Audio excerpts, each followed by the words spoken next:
that? Yeah. I have mud and Twix. Hey, that's how birds make them. I know, but it didn't take me 2 weeks. You did a good job. Hello guys, welcome back to another Chelsea Duty episode. Today, we're sponsoring how to make a bird nest. Enjoy!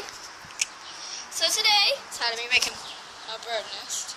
You will need 3 things. 1, mud. 2, you'll need like Twix, like grass Twix that you normally find out back. Like hard, they're like Twix, but they're like grass sort of, and like Twix. And